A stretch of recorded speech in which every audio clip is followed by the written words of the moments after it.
seront l'occasion de construire des connaissances, de nouvelles connaissances en didactique des langues, dans un contexte de globalisation. Ce qu'on espère aussi, c'est qu'il y ait des rencontres et puis des échanges, peut-être aussi des collaborations fructueuses entre les enseignants-chercheurs du Nord et les enseignants-chercheurs du Sud.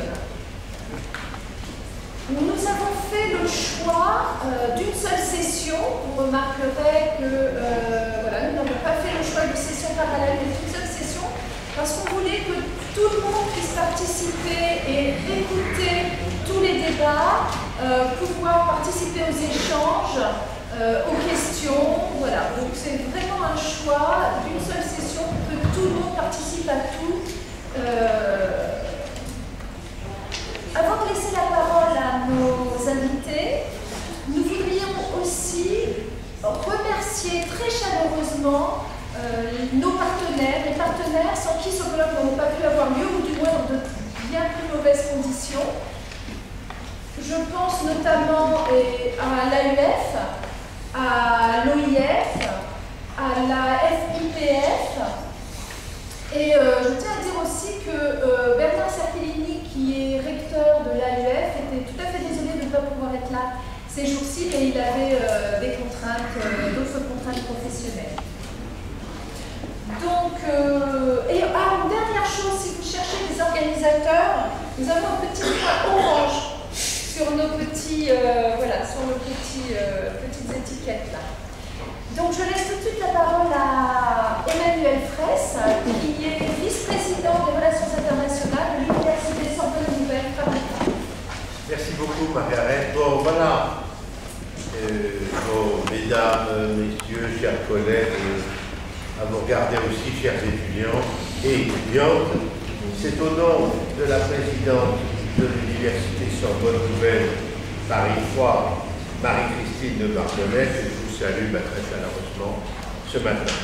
Alors, ma première réaction est celle d'une certaine fierté institutionnelle face à la qualité de la thématique et de la programmation de ces 3 journées, enfin ces 2 jours et demi, qui font de votre colloque, dans la tenue duquel un certain nombre de partenaires, dont l'AUF, comme l'a rappelé Margaret Bonito, ont joué un rôle de premier rang. Bon, bref, c'est un événement. Et l'éclat de cette rencontre jaillit bien évidemment sur la Sorbonne Nouvelle, comme sur les unités de recherche et les établissements partenaires de cette manifestation. Donc, j'espère ne pas faire le père EDA, Éducation et apprentissage de l'Université Paris-Descartes, université qui est inscrite comme nous dans la communauté de Sorbonne Paris-Cité et avec qui désormais nous partageons un master de didactique de français et des langues du monde, tout comme avec l'INALCO qui est également un des membres de notre alliance. Bon, donc EDA, STL, à savoir Savoir, Texte, Langage de l'Université 3, et bien évidemment, j'allais dire, notre bibliothèque didactique des langues, des textes et des cultures. Bien, ma seconde réaction, qui est corollaire de la première, est d'exprimer notre reconnaissance aux organisatrices, Sophie Babot de Charles de Gaulle, 3, Margaret Bento de Paris-Descartes, Paris 5, et pour la Sorbonne Nouvelle, Valérie Fraet, qui est désormais directrice du DINTEC à la suite de Jean-Paul Narcy-Gombe, et qui est parallèlement responsable de notre master de didactique de la Sorbonne Nouvelle. Master qui, avec quelques 450 inscrits en présence et à distance, est un des fleurons de l'ensemble de notre université. De récentes statistiques publiées dans la presse nationale ont démontré, je ne sais pas si vous avez vu, il y avait un numéro du Monde consacré à ces questions, donc ont démontré l'attractivité de ce diplôme, tout comme sa capacité à donner des débouchés professionnels aux étudiants qui l'ont suivi. Je dis ça pour pas employer le mot employabilité. Vous avez bien compris que c'est un diplôme qui débouche vers des métiers. et des emplois.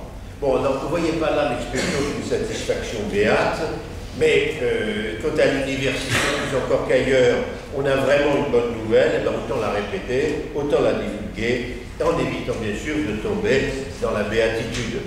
Bon, j'ai une troisième réaction, qui est celle de mon intérêt personnel face à la qualité de la programmation de ces 3 journées, qui accomplissent le tour de force de réunir de très éminents conférenciers, des chercheurs reconnus, et de promouvoir des chercheurs bien plus jeunes, dont certains sont encore doctorants.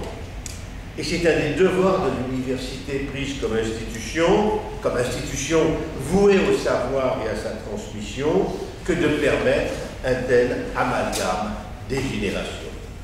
Et sur le sujet qui nous rassemble, la diversité est également assurée, tant par les horizons de provenance géographique des intervenants venus du Nord comme du Sud, que par leur parcours et leur discipline, j'allais dire presque leur indiscipline d'appartenance.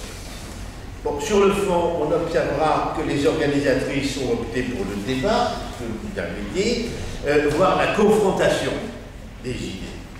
Et les organisatrices ont eu 1000 fois raison d'agir de la sorte, tant il est vrai que l'enseignement des langues dans le monde, et tout particulièrement l'enseignement du français, souffre trop souvent d'un consensus de façade, d'idées toutes faites et parfois d'une certaine paresse intellectuelle.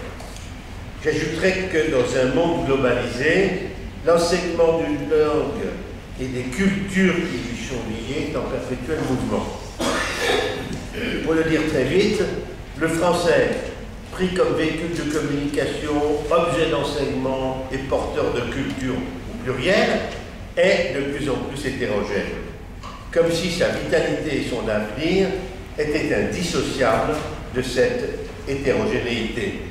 Hétérogénéité des espaces, hétérogénéité des histoires, hétérogénéité des sociétés où il est utilisé et enseigné, qui commande en retour l'hétérogénéité des statuts du français dans le monde. Peut-être langue unique, langue principale, langue seconde, langue dominante, langue dominée, langue de scolarisation totale, langue de scolarisation partielle, langue académique, langue des échanges commerciaux, langue de culture, etc. Et ce qui reste, et c'est un point essentiel, c'est que son expansion et son maintien n'ont rien d'assuré. L'avenir du français dans le monde dépend directement de la manière dont il sera enseigné et dont sera pensé son enseignement dans les différents espaces et contextes où il est présent et diffusé.